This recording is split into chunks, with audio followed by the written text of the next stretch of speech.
এই প্রচণ্ড গরমে শরীরকে ঠান্ডা আর ঠিক রাখার জন্য আজকে আমি আবার একটা শরবতের রেসিপি নিয়ে চলে এসেছি। বাই দ্য ওয়ে, আমি আপনাদের Trisha and welcome to my channel Trisha tasty ট্রিটে। আর আজকে আমি বানাচ্ছি বেলের শরবত। তাহলে চলুন শুরু করা যাক। এই বেলের শরবত বানানোর জন্য আমি এখানে একটা পাকা বেল নিয়েছি। এবার বেলটাকে ভালো করে ধুয়ে আমি বেলটাকে ফাটিয়ে নেব। দেখুন, বেলটাকে আমরা ফাটিয়ে নিয়েছি। এবার চামচ দিয়ে এইভাবে ঘুরিয়ে আমি বেলটার থেকে শাঁসটাকে বার করে নেব।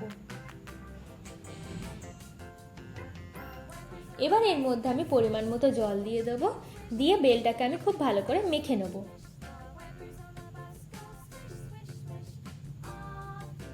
বেলটা ভালো করে মাখা হয়ে গেলে অন্য একটা বোলের মধ্যে আমি এরকম একটা পরিষ্কার মশারি দিয়ে বেলটাকে ছেঁকে নেব।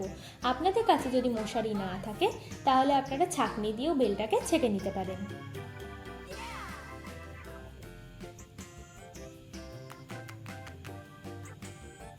দেখুন, আমাদের বেলটা ছাঁকা হয়ে গেছে। এবার আমি এর মধ্যে 1 চামচ চিনি দেবো। চিনিটা আপনারা আপনাদের পরিমাণ অনুযায়ী দেবেন।